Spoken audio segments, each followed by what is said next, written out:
Hello, ladies and gentlemen, and welcome to the Fat Salad Podcast. That's the first time that I think I've got that wrong since we first...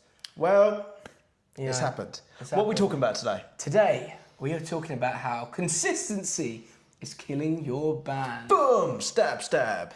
Yeah, we should actually get some sound effects going on. We should. But seriously, I think it's actually a topic that's, when you speak to anyone in kind of music, like, especially I've got quite a few mates that I've spoken to before that, like, you know, might have played for a year or something like that. Yeah. And I think consistency is something that can take, like, you know, a relatively maybe average or band just to the next level, just by being like persistent at it and keep cracking. So I think what would be good to go into is how us as a band have one experience, like when we first started. Obviously, there's quite a bit of excitement from, you know, friends and family, like, oh my god, everyone's playing music, and like, we were quite juvenile at the time. Yeah. But then experiencing, like, okay, we've been at it for like 3 years now. Yeah. Maybe a bit longer. A bit longer. And how that kind of dynamic has changed, and the kind of people that you see at the gigs has changed. And yeah, how you can kind of deal with that and run with it. So let's break it down. Fan base. So talk to me about the evolution of the fan base and how consistency has shaped the evolution of the fan base that come to gigs, actively come to gigs. I think, so when we first started, and I think this is just like perfectly natural, like the fan base was immediately close friends and family. Like, do you remember our first ever gig as Fat Salad, featuring Joseph Murphy, Aaron as well, and me and you, was at Pato Lounge in, like, I think it was 2023 maybe. 2022. Oh my god, it's actually the there. poster. That's the poster from the gig. Oh, but we haven't got the year. It's just it hasn't got a year on it yet. But it was almost bang on this time last year. Like, we're actually 4 days. But we know it's in June. This time a few July, years back. But yeah, I mean, that gig was absolutely ramo, wasn't it? Like, first ever gig. It was crammed, but the majority of the fan base were people we knew, like any band would, and literally bring your mum, bring your nan, our nephew came. Our nephew, who was at the time, I think, a couple months old or something. Yeah, wearing some bootleg merch. Yeah. And so pretty much we got the whole local town down to the gig, and I'd say that was a consistent theme for the first 6 months, maybe. Yeah. Every time we played a gig, pretty much everyone came out of curiosity for coming to watch the local lads in the band. But we never, like, it wasn't for, like, probably like the first 6 months before we saw a fan that hadn't doesn't know us or a connection. I think we had... Do you remember who was the first person that came to the gig? Well, I think we had a couple of breakthrough moments where I remember we played a show at, what's the venue called? A show in North London. The venue would come to around the corner. Yeah. When everyone was outside and we got that picture. Oh, 93 Feet East. Yeah. So we had Adrian, long-term fan of the band. Yeah. And he came up to us, and we didn't know him from Adam. And he was literally just like, lads, really like the music. Come buy your beer and come to the show tonight. And we're all like, what the hell? Yeah, it was mad. Kind of blew our minds a little bit because, like we said, it was the first time that we'd had someone externally find our music and then be intrigued enough to go and have a look at our Instagram and then come down to a gig. And, like, do you know what? That was a great experience. And, like, top tier experience for us, I think. It's a pity we had a really bad show that night, but... Well, we had, I mean, we've spoken about the night. We've covered the 93 Feet ad nauseum, but I think that this is, like, I guess, if we're carrying on down the Fat Salad path, what you notice after the first, like, 9 months, a year, is that your close immediate connections, and understandably, like, they're not going to go to a gig. They can't come to every gig, They can't go to every gig. They can't, like, you know, they're paying money every time to come see us. And there's support, but you can't expect, like, I think, not that we expected it, but in hindsight now, I think it would have been good to know that, okay, this is great right now, but what we need to do is start building a genuine fan base outside of media. I think that's how you do it, because now we have friends of friends who like the band, who wouldn't have known about the band if they didn't come with their first friends to come watch the band. So I think it's important. And then out of that, over time, like the novelty of lads, like local lads playing music and whatnot, and being in a band, like wears off, and then you are left with the fan base. And there's always going to be friends and family who want to come, but now we're pushing into a territory where we've got 5,000 followers on Instagram, and we are selling more sort of I don't know what, like non-localized tickets, in terms of we don't know them other than they know us, we don't know them. Yeah. So yeah, like yeah. in a true fan sort of way. I also think at a certain point as well, the frequency of getting recognised from the Instagram, and it doesn't happen often, but I've been in Camden before and been recognised for being part of the band. I know you've been out and about. I went for a run the other day. I got recognised as being part of the band. I don't know these people. Yeah, I guess it's a sign that it means we're doing kind of something right on the marketing side. Exactly, of things. yeah. Like, but that comes through consistency as well. and I think this is actually, we've spoken about it so much with the consistency. I don't mean just consistency with like doing the shows and just being a band. I mean consistency with your marketing, with everything. Like you need to be active, and there has to be things for you know your external fans to start digesting. Should we dissect that a little bit? Because I think there's a couple of key points that. So one of the key things we push is that you and I are brothers. Yeah. And pretty much every piece of promo on the internet either has your face on it or my face on it with the words Fat Salad. And I feel like that's a strong marketing point in itself, because instead of trying to brand 4 random blokes, it's just like whittle it down to 2, and then it's mainly you as well. And then let's just push that image, and then it's more digestible, and then it becomes more like not a logo, but it's like, oh, that's what Fat Salad look like. Yeah. I know when I'm going into a night where Fat Salad are going to be there, I'm looking out for 2 guys who go to the gym who like have mullets. I mean, that is probably one of the top comments, isn't it? Like, okay, these guys go to the gym. That is like up there. Yeah. Number of times we've been in rehearsal rooms and someone's walked in and gone, oh, fucking hell, you boys are massive. Yeah, we're like, we're not that massive. We're not that big. We just work next out. to music nerds, yeah. Next to a guy who doesn't know Next to what a dumbbell producers, is. yeah. You stick one of us next to a producer. Yeah. He's probably the team. Look like we're roided up. Yeah, exactly, yeah. Yeah.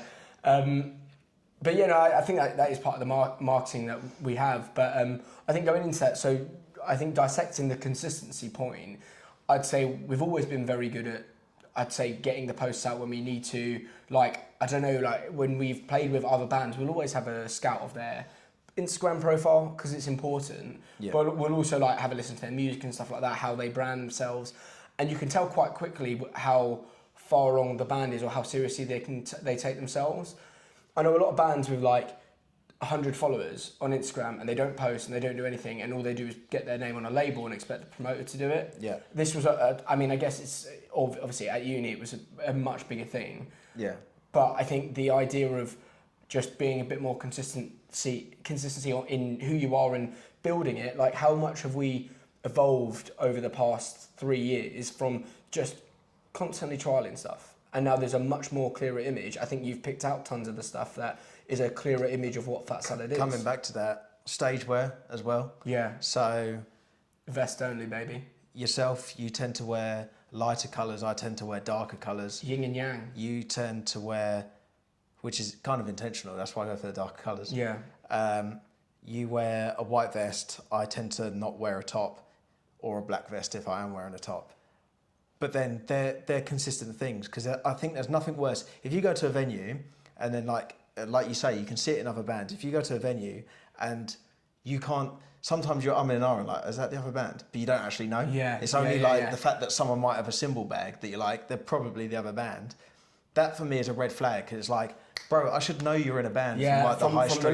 The look. Or it's just, you want fans coming in and doing the same thing, being like, oh, that's them. Yeah. That's them. I remember we were in Camden doing a photo shoot, and someone literally said, oh, what time are you on tonight? Oh, yeah. Because we were getting press promos for like a show later in the day. I think that was for Falling Off Your Tongue promo, wasn't it? I think so, yeah. But that was like a big tick in my box. It's like, if we can consistently do this, then the whole package of the bands that you're trying to sell is just so much easier than just trying to... And there's nothing worse than sometimes you see it's not nothing worse, but like sometimes you see bands who aren't consistent between themselves as well. So it'll be someone on stage, like the singer on stage and the guitarist on stage and the bass player on stage, but there's no coherence whatsoever. It looks like Unclosed Day at school when everyone's gone, oh, I'm just going to wear my coolest, best stuff, but like it doesn't necessarily gel, and that can work if it's gelled right. And it's like a cohesive sort of like early Arctic Monkeys vibe. But even that was intentional, where they were all just sort of like, we're going to dress like teenagers in the most teenagery way because that's the music they were making at the time. I think maybe a good point to address then is, what would you say the three, or like the things we don't let ourselves get away with? What are the things that we are very good at being consistent at? Social media posts, when the time comes, we're pretty good at getting those out and pushing tickets. And then if we know we've got a gig, especially if it's like a self-promoted show, we're quite relentless. We know 2 to 3 weeks leading up to that is like, we have to hammer this and we have to be consistent. And we need it in the public sort of consciousness, and everyone on our Instagram, that they know a show's coming up, whether they got tickets or not. We want that in the zeitgeist where everyone's like, oh, that thing's happening with the band. And so it creates a bit of buzz, but that takes short-term consistency, I would say. And you have to, obviously, that fits in within the long-term thing, but like you have to have short-term consistency where you bang, bang, bang. Everyone knows there's a show. You got multiple opportunities with the ticket link there to buy. So it doesn't matter whether you got money early in the month or later in the month or middle of the month. You're going to have money at some point and be tempted to buy a ticket, and you're going to be there. So that's one aspect. Do you want to go? Break it down? I'd say, like, that's, I guess, the social media part of it. I'd say we've, especially now, because we had, when we started, it was okay because we had all the excitement from, like the local network that we had. So when we released a single, it felt pretty good and pretty easy. I think it's very important to address that we've made an active effort to be consistent with music release. True. And I would say that is definitely one thing that I think out of the last 2 years we went and we nipped it in the bud early, and we went, no, it's been way too long since we've released a single. So what we're going to do is our 4-song EP. So we can trickle out songs, we can keep people entertained. There's a new song every gig. There was actually a gap before. So we released a single, She Seems to Know, but we released that because we hadn't released something for a little while. And then we literally knew, oh yeah, we've actually slacked on this, so we need to do this. And then the reason for the EP was, okay, well, if we do an EP, one, we want to do an EP. It was about time. But two, it also gives us the capacity to record everything at once and then consistently release. And now we're in the luxurious position for the first time ever where we've got 2 unreleased songs. We've got one coming out on the 19th of August. Write that down. But we've got 2 unreleased songs, and we've got another one in the bank that we need to go and record in the next few weeks. Yeah, that's true. So like, and I mean, this is the cyclical nature of the music writing is like, I mean, I think after you do it for a few years, you can see there's more of a pattern in what we do. Like we know that winter is more about writing than it is releasing. Do you know what I mean? You don't release a song over Christmas. We did that. It didn't work out. It wasn't. It was next to Christmas. It wasn't on Christmas. Not that it didn't work out. Stupid. It just Do you know what I mean? It was around that time where everyone's too busy to listen to music, and you'd be surprised, but that it does have an effect. So I think release is an important point that we are consistent on. Only through learning that we can't get away with not doing it. Don't release a song on Valentine's Day. Yeah, and don't do that because everyone's out. Unless it's a song about love. Well, no, even don't do that. Yeah, everyone we tried does that. Everyone We tried that does as well. That. Yeah. Everyone does that. How many people go? I don't understand why we didn't think it was a saturated thing. I remember when we were walking around the Fat Salad boardroom and we were like, let's release Little Love on Valentine's Day. No one's going to have thought And then of that. we were walking around going, high five, high five, high five. Just like, you've smashed it. You've done it again. Yes, guys. Reinvented the Didn't wheel. think you had it in you. Yeah. Bonuses for everyone. It just didn't happen. And then it was like after we released it, we went, do you not think every person who's written a song remotely to do with love would have thought of releasing it on the 14th of February? So I guess what we're getting to is release consistency. Yeah. And then, have you got a third point? I do. And I think this is one of the easiest ones to is practice. Practice every week. At least once or twice a week you should be practicing, right? Once with the band, at least once solo, and then you should be writing on top of that. Yeah. And we've already gone into the intricacies of what kind of a different practice looks like. But I think, do you mind if I jump in. pick that apart a bit? I think, obviously, practice your instrument, that's just non-negotiable. I think that's base level skill. And obviously, the higher as a band your base level skill, the better, the more depth you have as musicians, and the wider selection of musical tools you have at your disposal and inspiration to bring to the next step, if you're building it like a pyramid. And the next step is the writing, because you can't perform anything and there's nothing to rehearse unless you're actively writing. And also, if you're actively writing, you're engaged with the project, and then suddenly you're more inspired. Whereas if you're just doing set lists and stuff, the practice gets harder, and then you feel like, why am I playing the instrument? Because I can play this already. Yeah. So you get into a weird sort of negative loop. Have you experienced that before, where it's like, because I in full transparency, I have, where it's like, it's hard to make myself practice. I do, because it's discipline, right? But it's hard to make myself practice this because I've played it a million times. Do you know what I've started doing? Well, I do know what you've started doing. But what do you You've started playing all the songs by using different chords, haven't you? Yes, I started playing every song in the set. I'm trying to learn a different inversion to it. So in theory, I could play the set 4 different ways. Yeah, that's and good. Then on top of that, I've started using different fingers as well. So if we multiply that, say I could play it 3 different ways with my fingers, there's 12 different possible ways I could play the set. In theory, I've not mastered that, but that psychologically, because then I'm like, creatively, that's a challenge. Yeah, no, of then course. I'm learning the songs from a different angle, and I'm also seeing musically a different insight into our work. And then thirdly, I know the songs like back to front, which is cool. I think you probably have more luxury out of everyone else. Like Nathan can't really do that. Like he can just play the drums slightly differently. No, sometimes he comes in and then like he rolls something completely different. Yeah, You're like, that's what true. have you just done? I'd say I that's hard for me because vocally, it's like. Yeah, you should just do different octaves. Yeah, well, you can do that. That's fine. But that's because most of my work is chords. That's not. You could do it on that's a guitar. Not the most. You could do it on a guitar. That's what I mean. Yeah. It's not the most engaging thing though because I'm switching up chords to a slightly different octave. No, not octaves. No, it's not octaves. It's inversions of it. Right. So I could do like a jazz version of Little. Oh, okay. Right. That makes more sense. I'm with you. I thought you meant literally like. But then you could also just play the exact same chord in a different spot. I think it sounds different because you're hitting the strings in a different way. If you think any of them sound fantastic, send me it over because that could Some be of them jazz little love. Some of them are really acoustic. Anyway, so we kind of sidetracked there.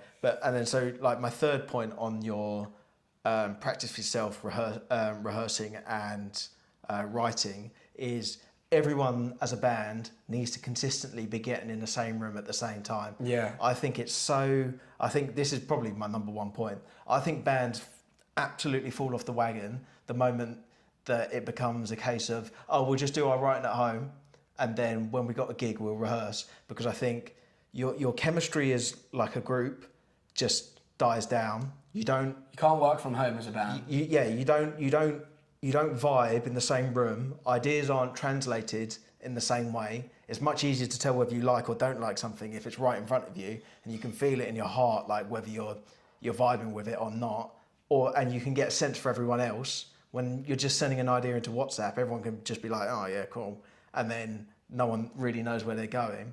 And then also, you just spawn ideas because like all your combined sort of creative intelligence is in one place. Yeah. And then stuff you never would have dreamt of comes out of the unique sort of cauldron of like for sure. I mean, you hear someone else play something and you go, your mind will just go to a different place that you wouldn't have thought of in your own box. Yeah, of you creativity. can't do that on your own. Yeah. Like we said this about the lyric writing with, I think a prime example was "Let Me Shine" with George, where he started doing the melody and I just knew exactly what lyrics I wanted to say.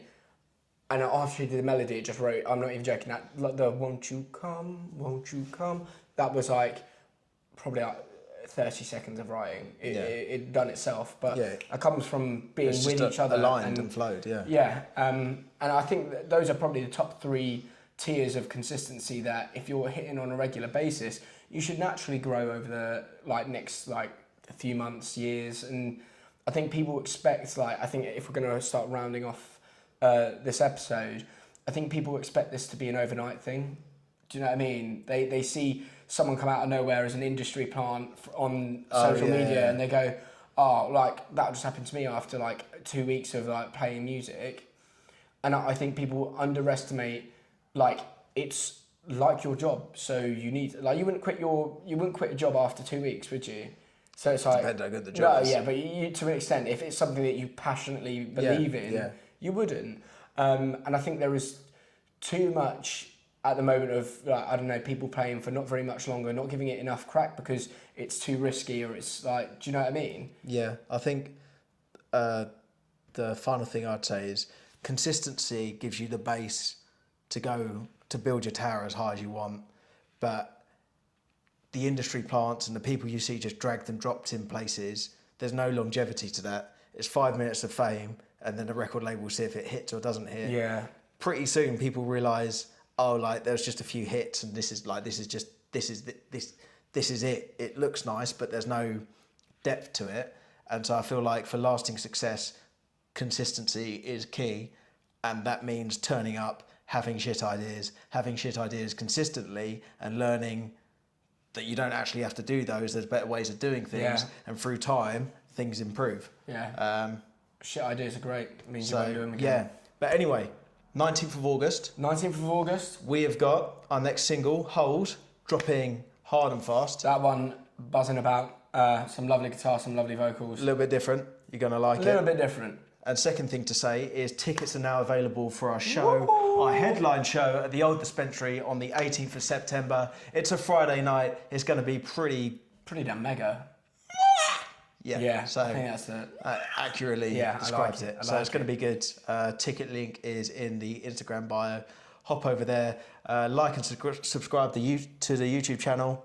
Help the band out, and follow us on Instagram at The Fat Salad, and we'll catch you later. And listen to our tunes while you're at it. And do that. Bye bye.